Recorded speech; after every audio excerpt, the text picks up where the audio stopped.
going to go into round number 1 between Wolfe Glick and Hirofumi Kimura. This particular team, it feels like it takes some of the best pieces of one of the archetypes that really started to emerge when this format was announced with Mega Staraptor and Mega Tyranitar, but of course there's a lot of Wolfe flavors behind it with something like that nasty plot for Rigoraph. This is one of the top teams coming into the World Championships. There was a huge online tournament. Nearly 1,500 people participated in it. This team won. This team also reached rank number 1 on the ladder, built by a Japanese player a couple of weeks ago. And so it continues to be a huge part of the metagame. And Rose, what makes it so scary is that there's 9 different lead combos that feel good. To it, everybody. Game number 1 of the first round of the 2026 World Championships is ready. And so let's see what Wolfe and Hirofumi are going to start things out with. For Hirofumi, it is going to be the Blastoise and Incineroar, but for Wolfe, it is the Staraptor and Rigoraph. Yeah, so what's really interesting about this matchup for Wolfe, I think, is that at any given point, you can switch in Whimsicott, right? A bunch of damage off, and it is going to be Rigoraph switching, so is it that Whimsicott? It is going to be, and so Whimsicott comes in, so I'm going to be able to help to take some of these attacks a little bit more effectively on that Incineroar. That's going to be the only Pokemon that's really going to threaten for some pretty big damage with something like that Flare Blitz, but is that something that you really want to try to lock into that Rigoraph that was just on the other side? What we do have, though, is Mega Evolution time for both the Staraptor and the Blastoise. So they're both ready to put up a good fight on this first turn. Close Combat comes out into the Blastoise. That extra HP going to help it out to make sure that it can tank that attack effectively as Water Spout now comes out. It's going to be a little bit muted because you did just take a ton of damage from the Staraptor, but it's still going to start to add up to a bit of chip across the board. And the parting shot here. So nice play by Hirofumi. I think there could be tempting to try to target down the Rigoraph aggressively, but manages to get Incineroar out. Water Spout still does okay damage, and of course crucially breaks Focus Sash. And now Sinistcha hits the field, right? So you do get that recovery onto the Blastoise with that Hospitality. And you have to play this guessing game now. While if Staraptor clicks Close Combat, Sinistcha can just go for Rage Powder, redirect it away. Benefit of the Sinistcha coming back in with the Hospitality, you're going to get a little bit of healing back onto the Blastoise, so those Water Spouts will be a little more effective as long as you don't take more damage on this turn. But that Rage Powder is going to be what comes out. Whimsicott is a Grass type though, so that Moonblast will not be redirected, and so Blastoise takes damage anyway. A great cover play here from Wolfe to get the Moonblast into the Blastoise to reduce Water Spout damage, and also still angled that Brave Bird so that you had guaranteed damage into the Sinistcha. Water Spouts, though, I mean, we're starting to look at the 30% mark here for both the Whimsicott and the Staraptor. And Staraptor has maybe not gotten as much as you would want normally from it. We're going to see the Sinistcha switch out to preserve that Hospitality for later, as you were saying. It's going to the King Gambit that comes in instead. This is a little risky, but it would be diabolical for Wolfe to actually throw a Close Combat into a Ghost type. So it is going to be the Moonblast first and the Brave Bird from the Staraptor just to guarantee some damage. My heart was pounding there, Rose. I was like, you called it. What if it actually happens? How diabolical could it be? But the switch indeed does happen. So now, of course, there is Encore pressure from the Whimsicott onto Blastoise. Really, really key turn. It's going to be the King Gambit switching. Do we see an Encore from the Whimsicott? Hey, I mean, that is entirely possible. And that would mean that this Blastoise can't do any damage on this next turn. And that Whimsicott is actually going to go for Charm instead. And so angling that into the Staraptor, Contrary is actually going to make sure that that is an attack boost instead of attack drop. And so the Brave Bird brings his Blastoise down to just a small sliver of HP. And so this Water Spout is going to be nothing more than just a couple of drops of water in the face. Oh, really exhilarating turn there. Yeah, I was kind of expecting Wolfe to go for the self-charm a little bit earlier in this. Outs the Raptor as quickly as possible. He constantly makes these switches, and King Gambit's going to come in once again. Could this be the Close Combat read? If it is, then this is going to be game number 1 going over to Wolfe, but it is still a very risky play to make. It's going to be the Moonblast first, and that's actually going to deal a pretty significant amount here to that King Gambit. But it is the Brave Bird. Wolfe trying to secure the KO onto the opposing Mega Evolution first. As well. And it's going to be the Blastoise pivoting out here. I think switching in Sinistcha and protecting King Gambit actually feels relatively safe. So let's see if it's going to be the protect play here.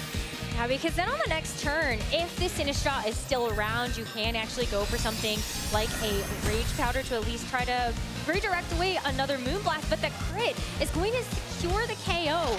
First one of this game after so many turns. And the Brave Bird into the King Gambit instead, maybe hoping that it was going to be the Sinistcha on the other side. Exactly. This is like what high level Pokemon is about, right? Because I think Hirofumi, he didn't go for Sucker Punch, he didn't go for Protect, he just goes for the Kowtow Cleave, saying, look, I think that you're going to expect me to potentially pivot out, right? And so gets a double knockout there. That's such a big deal, and that's a huge, huge play by Hirofumi there. I think you could...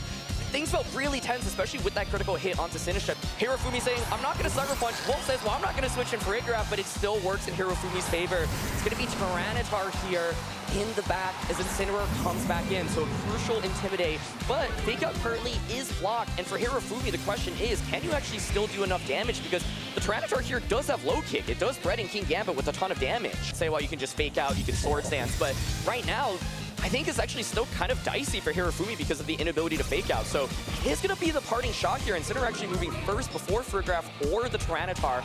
So I think Hirofumi's goal is, let me just keep cycling in these Intimidates. You are still going to have to do enough damage to Tyranitar, though. Yeah, before it ends up taking care of you. And this Blastoise is unfortunately going to get switched in. Well, okay, one turn here, though, for the King Gambit to use the Protect. And it was going to be a double of that Thunderbolt into the King Gambit as well, as Blastoise actually doesn't get knocked out to the Sandstorm chip. The way to handle Tyranitar is to keep swapping in and out for Intimidate, so it's exactly what Hirofumi is doing right now. The Sand actually really important in just being able to ensure that Blastoise will faint this turn. Probably expect to see a Dark Pulse here. It's going to go into a Friggraf, but how much does that do? That's a lot of damage, but will survive. So it's able to at least go for one more attack. It could be the Thunderbolt coming out here, but it is going to be the Tyranitar going for the low kick. And take a look at how effective those Intimidate attack drops and the parting shot has really been onto this Tyranitar.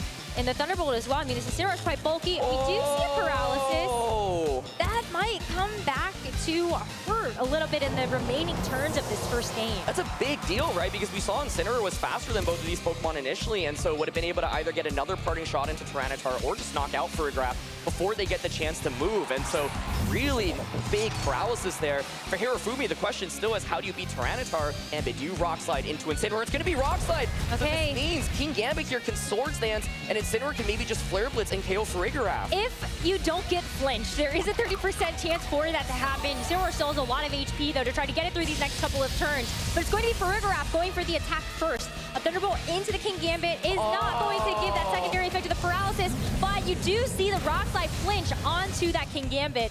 Still not a terrible turn, though, for Hirofumi, as you end up getting the KO onto the Friggraf. Yeah, but I think the thing now is, like, the whole question was always, well, how do you beat Tyranitar, right? Like the low kick, and that's why I had that hesitation. There's also Protect in play. So if Hirofumi can actually get a nice call right, or maybe there's something afforded like a Rock Slide miss, or you can fight through the flinch, then maybe things do end up actually looking a little different. Incineroar, though, took a lot of damage that after, and then the Rock Slide flinch too. Never mind, I spoke too soon. Look, I think you kind of have to Protect here, so just going to be helping hand here to get one last attack off, but with no Swords Dance from that King Gambit earlier, it's just not going to do very much with the Sucker Punch. It's just going to be roughly a quarter of the total HP of this Tyranitar, and the low kick finishes it off. It's going to be a 1v1 between this Incineroar and Tyranitar, and with that speed disadvantage from the paralysis, that is going to be a win for Tyranitar. Yeah, I think regular Tyranitar really proving how powerful it can be here, and for Wolf, prioritizing the early knockout onto Blast rotation I'm looking towards on Hirofumi's end, but could be Delphox as a switch up, and it is going to be the Delphox. I mean, that's what makes this team so intriguing. If it's this, my expectation would be a Sneasler in the back, right, to potentially close combat Tyranitar. We'll have to see. But either way, the Delphox here does threaten Golden Go immediately. Happen from both ends right now. It's just Heat Wave, and there's no Mega Evolution. So Rose, I think that probably means there's a Blastoise potentially in the back. That also, by the way, could have been Helping Hand on Incineroar. It's not going to be the Helping Hand, so Shadow Ball just comes out immediately. Maybe it's a parting shot from Hirofumi covering for Golden Go protecting that turn. Or a Flare Blitz. It would just be a knockout immediately onto the Golden Go. We would trade blow for blow here in an explosive turn number one. But it is just going to be the parting shot to help reduce the damage output of this Tyranitar even further. I love this, though. This is one of the, I think, most exciting things about the World Championships this year, which is dual Mega teams bringing both Megas and flexing it, right? And so it's going to be a single target Rock Slide here. It actually does decent damage at -2, right? Every little bit of damage on a Water Spout Blastoise really makes a big difference. My question now is, what is Hirofumi's fourth Pokemon? It is Sinistcha. So Hirofumi says, look, I think I can flex my Mega Evolution, and I also think now he's in a really good position with Blastoise, right? Obviously just threatens with an immediate Water Spout right now, Send right now. So it's going to be Sinistcha actually switching out first into the Incineroar. Okay, Incineroar at least put the fake out on the table for the following turn and kind of ensures that this Tyranitar's got to get out of there, but there's no other switches on the table. No It's just going to be the Blastoise Mega Evolving, and both of these Pokemon being on the receiving end of a potential Water Spout. You do also have the Dark Pulse if you want to try to guarantee the damage into the Golden Go, but the Golden Go moves first before that Blastoise has a critical hit that is going to turn it down to 19%. These Water Spouts are going to be pitiful, but it's a Shell Smash instead. That's going to help increase the speed of this Blastoise at an expense of its defense and special defense. Yeah, but I think, it's Rocks if it doesn't miss. Oh, it misses the Incineroar, but it still connects onto the Blastoise. Wow! Sandchip is going to take it down at the end of the turn. Yeah, that critical hit was huge. I think definitely a lot of things going in Wolf's favor. I don't think he needed it, to be clear, right? Like, I think he made the absolute right play, but I think that's just game over, honestly, on the spot, right? Because Hirofumi's entire gambit here was let me try to get the Blastoise set up and sweep with it, but it does risk, of course, eating up that critical hit. And so Wolf makes the right call turn. You just switch Incineroar into Sinistcha, he'll back up on Water Spout, but now I just don't think there's enough damage for Hirofumi at this point. I agree with you there. There's not really a great way for the Sinistcha or the Incineroar to hit this Staraptor either, which still has the ability to Mega Evolve. Another KO for Wolfe Glick as the Sinistcha is set packing, and now it's just the Incineroar on an island. Wolfe Glick is about to close up this game 2-0 to take a win in the first round of the World Championships. And it goes to show basically how thin the margins can be sometimes with these setup-based teams, because you often feel like you're going all in on whatever Pokemon you're trying to set up. I really like Hirofumi's call to try the Delphox as a lead here. What's tricky is like going full commitment on turn one, right? Because it could have just been Helping Hand Heat Wave, try to knock out Golden Go immediately.